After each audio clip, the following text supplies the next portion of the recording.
There is no improvement in performance on the outside until you improve the picture of yourself on the inside. You're about to hear a life-changing speech from Brian Tracy.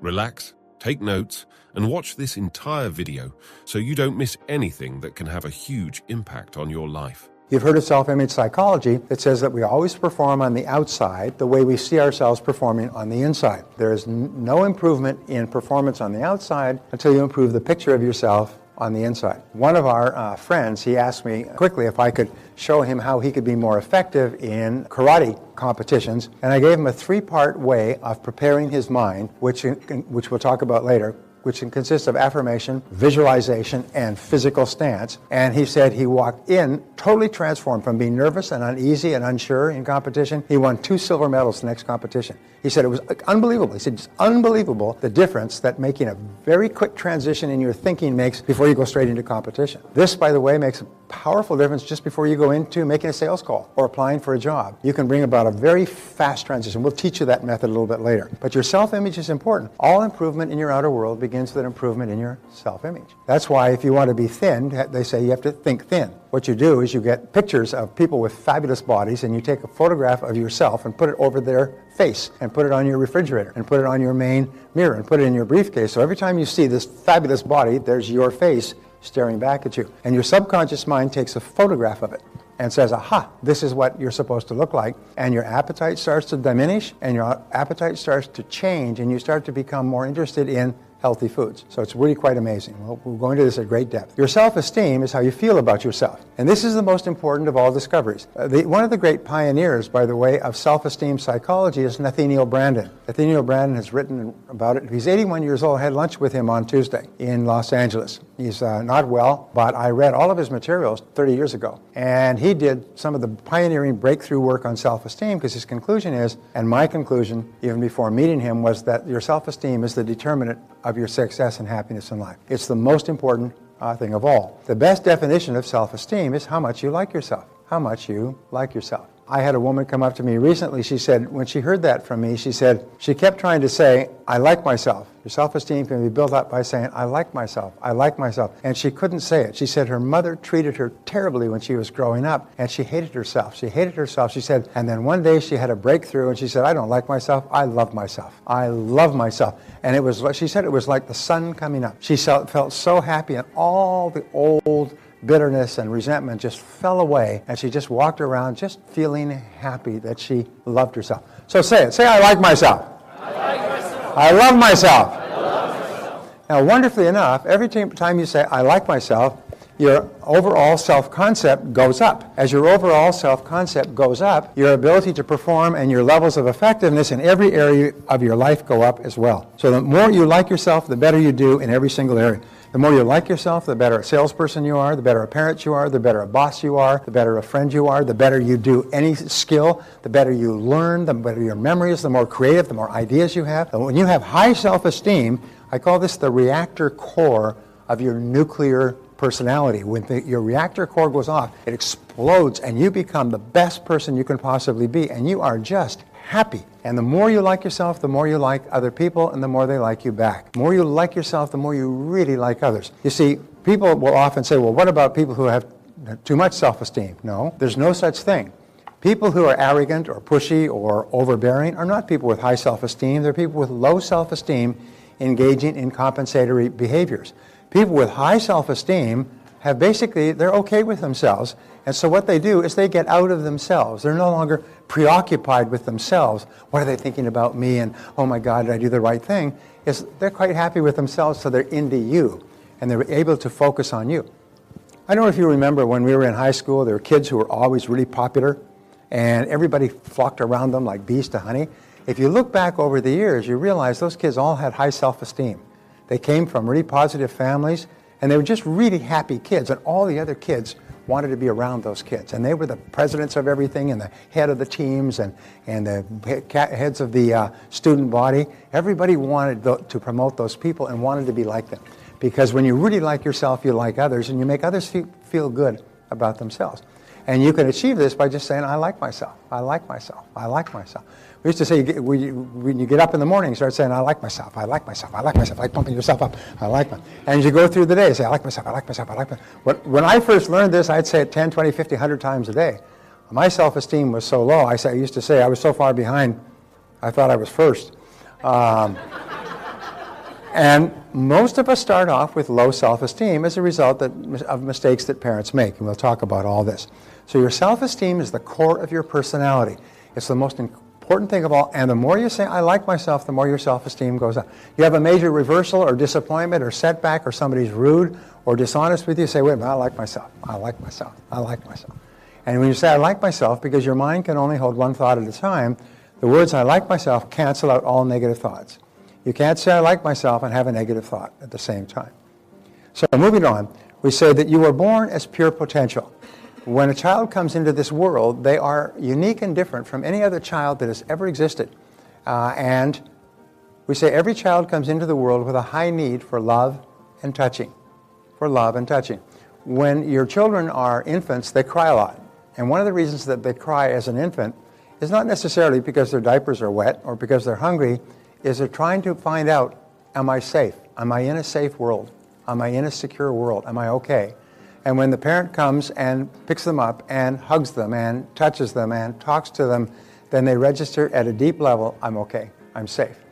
The job of parents, especially in the first 3 to 5 years, is to build that solid self-concept like concrete so that the child knows that they are good and desirable and attractive and in a safe world. And that they have that, then they have no deficiency needs. My friend Morris Massey said that most adults spend most of their adult life trying to compensate for the deficiencies they experienced in childhood. If they didn't have enough love and touching, they're always seeking out the approval of other people.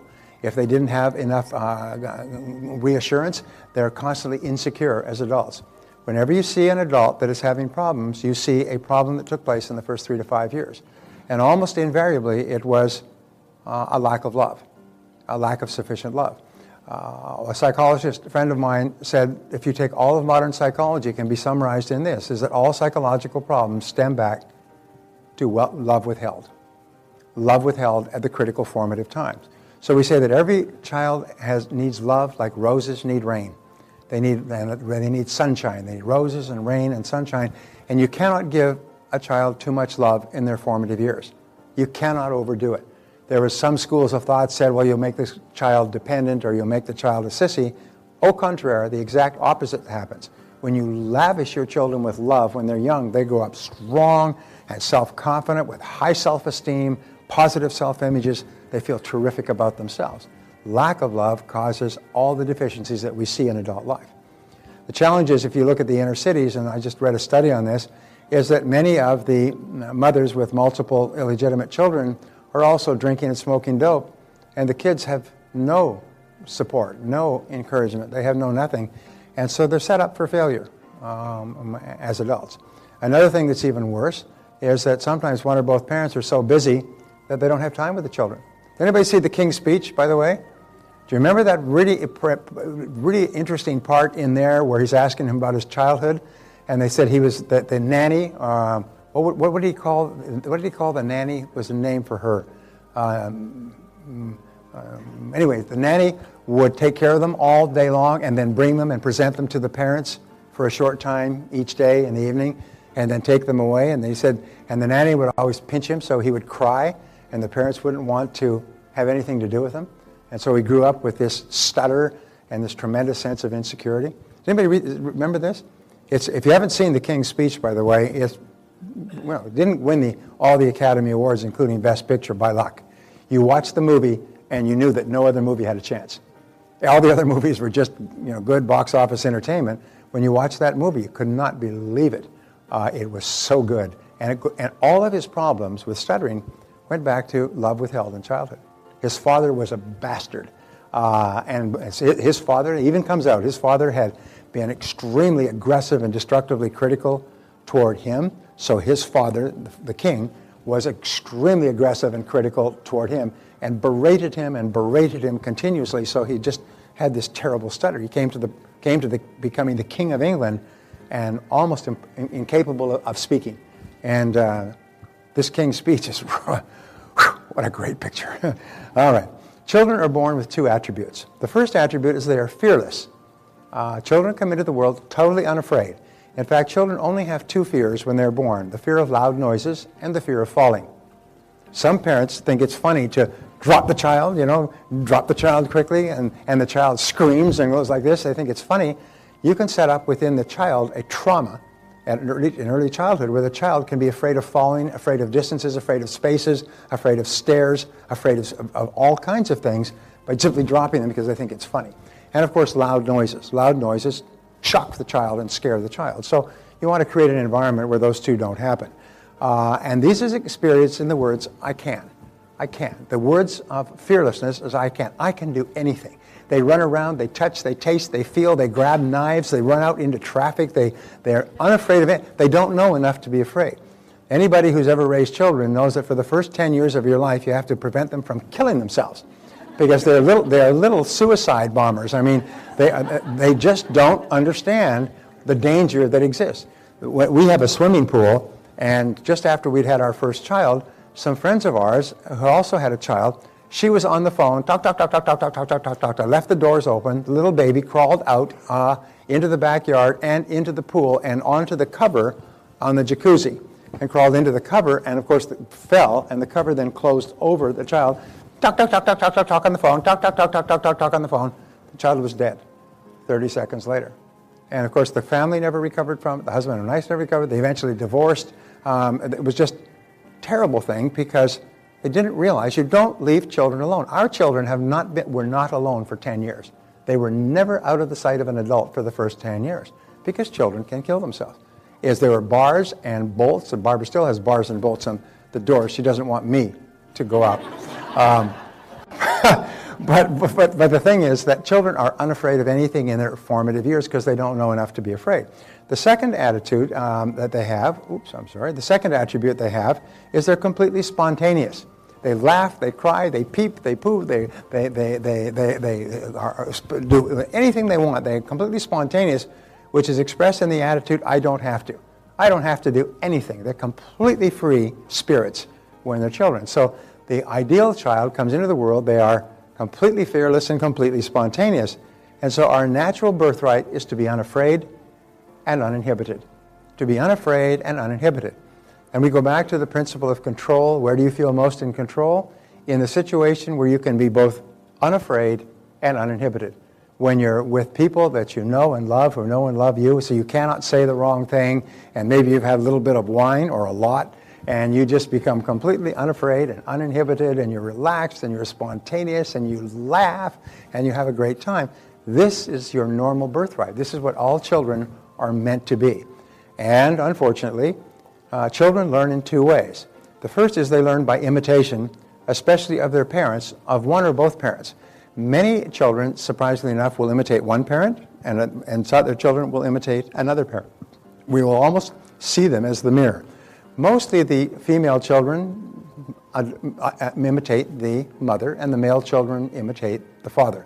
But we imitate them. I remember when my children were young, they would do something, and I would say, "You stop that!" And I heard my father, who's British, would say that to me all the time. "You stop that!" with his British accent. And I say, "Oh my God, I'm doing exactly to my children what my father did to me in the same words and for the same provocation." So that's what normally happens, is we naturally spill over and bring our own experiences with our parent and we inflict them on our children. And we're not even aware that we're doing it. That woke me up, by the way. I still remember. I thought, oh my God, I do not want to do to my children what was done to me. And I started to really examine my behaviors to make sure that I did not. So they learn by imitation. Now here's an interesting point. The study recently said that children learn if they live in an orderly world by looking at their mother. If their mother seems to be in control and on top of things and calm and in charge making decisions, they believe, this is an orderly world. If their mother is harassed and nervous and upset and angry and gets upset about little things that happen and so on, they believe that they live in a disorderly world and they are insecure And they have to be like that. So as adults, they will be insecure. I had this woman come up to me and she said, she worries all the time. She worries for ridiculous reasons. I said, your mother was a worrier, wasn't she? She said, how do you know that? I said, like mother, like daughter. If your mother was a worrier, she taught you to worry at her knee. Now, little girl, this is how you worry when you grow up, okay? You take completely absurd things, you catastrophize, you blow them completely out of proportion, and you think about them all the time, okay? And, okay, mommy. And so they grow up, and as adults, they worry all the time. You sound like a genius. How did you know that about my father? How did you know that about your mother? This guy comes up to me and he said, I've never had any confidence. I said, your father was really a bastard, wasn't he? He was always criticized. How did you know that? Well, because if you're a male and you have no confidence, almost invariably, it was your father criticized you all the time. And as a result, you never had any confidence to try anything. How did you know that? Well, because the stuff we're talking about is so important, and yet it's so simple. So we say they learn by moving from discomfort toward comfort. Sigmund Freud's great breakthrough was the pleasure-pain principle, is that people move from pain to pleasure. So they move from discomfort toward comfort. And that is the child's primary motivation. When children are young, they're totally emotional, and they always are moving away from lack of love toward love. They work away from fear and criticism toward love and acceptance. And they're automatic. They're just simply moving all the time from discomfort toward comfort. We as adults, by the way, move from discomfort toward comfort all the time. It is our primary motivation. We are seeking pleasure and moving away from pain. One of the pleasures, the 7 ingredients of success, one of the pleasures is peace of mind, another is financial independence, another is loving relationships. And we always move to compensate for the deficiency that we feel that we are experiencing now. So if we feel that we don't have enough money, that becomes our preoccupation to get enough money. If we don't feel that we have enough love and security in our relationships, that becomes our preoccupation.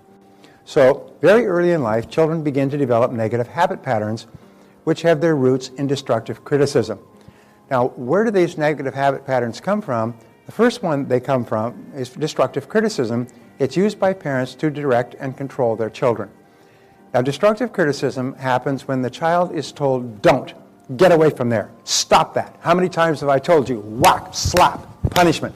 And the child has no understanding that playing with knives is dangerous. They don't understand what's going on. They only know that if I try something new, Mommy and Daddy get really mad at me and they shout at me and they hit me. So if I try something new, I'm in danger. So I've got to avoid doing anything new. I've got to avoid touching, tasting, feeling things. I can't. And they develop this feeling of I can't. And this feeling of I can't eventually moves, as we say, becomes the inhibitive negative habit pattern. We feel inhibited from trying to do things. We feel inhibited. We feel incompetent, incapable. I'm too small. I can't. And in adult life, this manifests itself.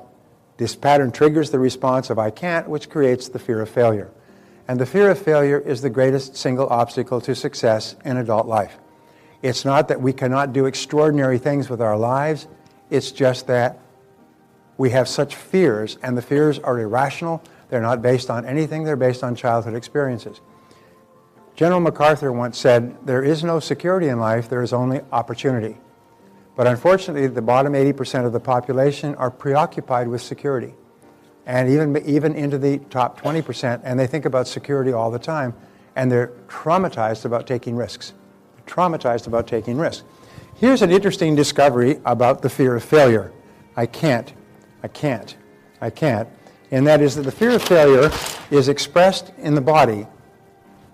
And if you take the human body and you turn it sideways, so here's the body, here's the head, okay? And then you divide the human body in half, this way, that is laterally, and you get the front of the body and the back of the body. Well, the fear of failure is manifested on the front of the body. It's manifested first in the solar plexus. Your solar plexus chokes up when you have a fear-induced thought or event. And then it'll dry out your throat. And it'll often cause you to have headaches. And it will often cause your bladder to run, and you have to run and go to the bathroom. Sometimes it'll cause you phlebitis and things. It'll cause you stomach pains. It'll cause your heart to pound faster. And these are all manifestations of the fear of failure. Sometimes I would use an example of this by saying, now, the biggest single fear in America, ahead of the fear of death, is the fear of public speaking. Standing up in front of an audience and speaking. And so in order to help you overcome that fear, now this is an exercise. Beep, this is just an exercise. Beep, this is just an exercise, all right? In order for you to overcome your fear, I'm going to pick one person from this audience, and I'm going to bring you up here to speak later on in the day. And I'm not going to tell you who it is, but you'll be invited up here to speak for 5 minutes later on in the day. So I just want you to think of, if it's you, what you will say in that 5 minutes. Now, how many people felt their solar plexus go just like that? Isn't that interesting? I told you, bleep, this is just an exercise. This is a drill. This is not true. But the very idea of being called up to speak spontaneously in front of a group caused your solar plexus to go. This is a manifestation of the fear of failure.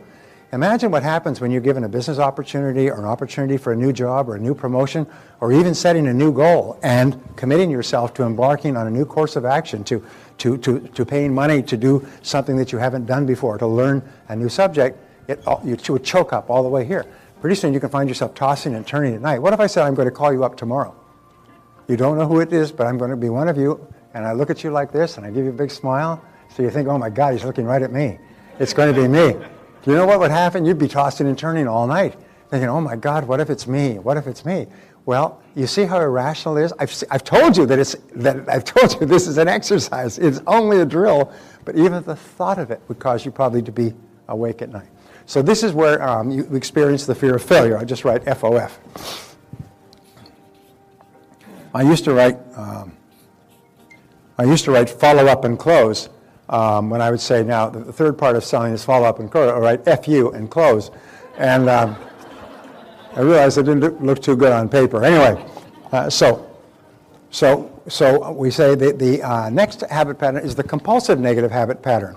This pattern develops when children receive conditional love.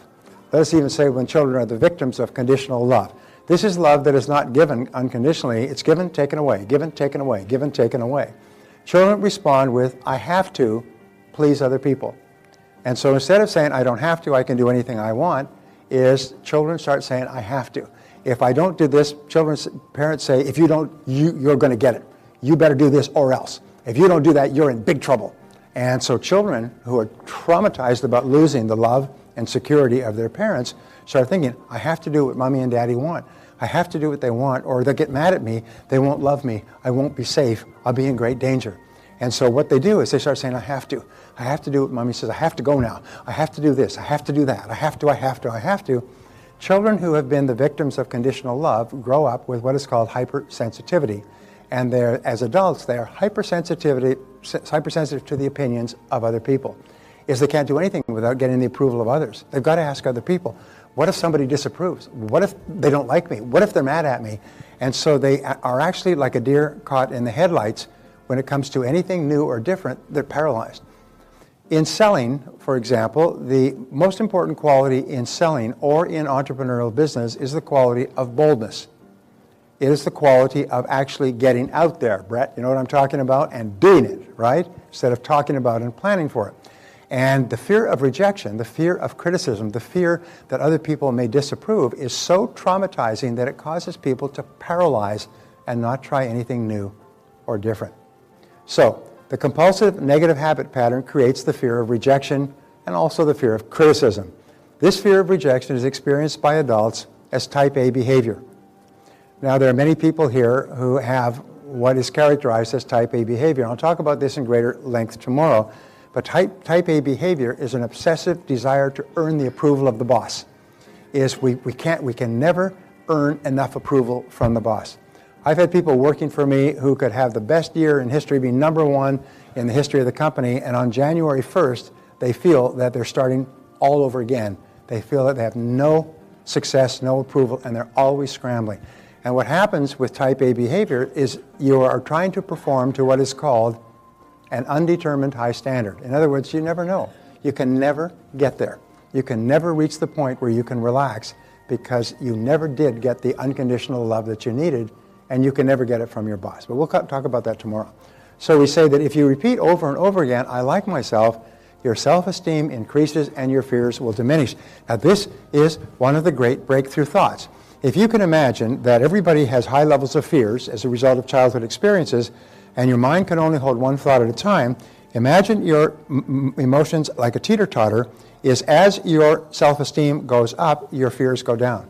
And the more you like yourself, the less you fear failure. The more you like yourself, the less you fear rejection.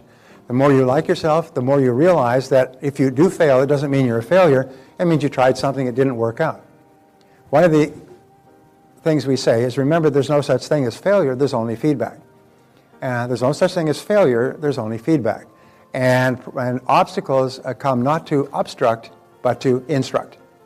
Obstacles come not to obstruct, but to instruct. That's the attitude of the self-actualizing person. And in another attitude of self-actualizing persons is that they are concerned with the thoughts and feelings of others, but not overly concerned, as they please at least themselves in all things. In other words, they say, you disapprove of me, or you reject me, or criticize me when I call on you. Well, you have a nice day, because it doesn't bother me at all. And they just go on because they know that being rejected is not personal. When people are not supportive of you, it's not personal, it's their problem, it's not your problem. Laura Huxley wrote many years ago a book, and you don't need to read the book, you just need to have the title, and the title was, You Are Not the Target. And what it basically says is, you're not the target. If people are hostile towards you, or aggressive, or unsupportive, or negative in business for any reason, it's not personal, it's their problem, it's not your problem. So what you do is you say, well, you have a nice day. And you just let it roll off your back. And the more you say, I like myself, I like myself, I like myself, I like myself. I encourage people when they get up in the morning to say, I like myself, I love my work. I like myself, I love my work, I like myself, I love my work. You can't say it 3 to 5 times without starting to smile. You can't even listen to me say it without smiling inside. It just makes you happy. And of course you teach your kids to say, I like myself, I like myself. And you get them to look in the mirror and say, I like myself. And you tell your kids what wonderful people they are, and they just walk away feeling that the most important people in their life think that they are wonderful people, and they develop positive levels of self-esteem, positive self-image, positive self-concept. They see themselves, and they set really high standards for themselves in terms of realizing their ideal. So it's really important. So the more you say, I like myself, the less you fear. And if you say it over and over again, eventually you drive it down into your subconscious mind until it becomes locked in and permanent. Eventually, you reach the point where you become absolutely fearless. You become absolutely unstoppable. And you do it by pushing down this message, I like myself, I like myself, I like myself, I love myself, I love myself. And we'll talk more about this later. Now, come to lesson number 4. All right? Before I do that, why don't we just do this one exercise? What one action are you going to take immediately as a result of what you've just learned in this session? Please write down your answer to that question on page 22. What one action are you going to take?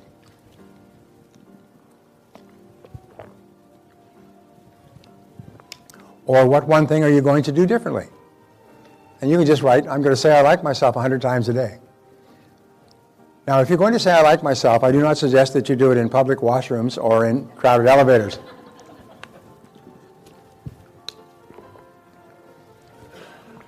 But prior to every sales call, say, I like myself, I like myself, I like myself. Prior to every phone call, I like myself, I like myself, I like myself. And your confidence goes up and your fears drop. And remember, self-esteem is the foundation of self-confidence, and self-confidence is the critical determinant of success in public life. Interesting study recently, self-confidence is also the foundation of sex appeal. Did you know that? A person with high levels of self-confidence is considered to be sexy by members of the opposite sex. For some reason, they're attracted to it for whatever it happens to be. Let me give you an example. We were at the Grammy Awards a couple of months ago in Los Angeles. Incredible experience. And Mick Jagger was singing. Mick Jagger is one of the ugliest people that you can imagine. He looks like he's been beat with an ugly stick, without stopping. And yet he has so much self-confidence that literally women crawl over broken glass and line up around the block to service him. I mean, it's an unbelievable thing. Yeah. No, it's an unbelievable thing because he's got so much self-confidence. It connects with some animal part of our nature. And the higher your level of self-esteem is, the more attractive you are, not only to members of the opposite sex, but the more attractive you are to other people. The President of the United States, Mr. Obama, is called No Drama Obama. because he seems to be so confident and completely in charge and in control of himself all the time. And people run to the voting booths and vote for him because he seems to be so confident. Why? And so we're not even going to talk about politics, but the person who has the greatest level of confidence exudes that confidence, and it affects everybody around them. Everybody wants to be working with and for and around people who have self-confidence, and the more you like yourself, the higher is your self-confidence.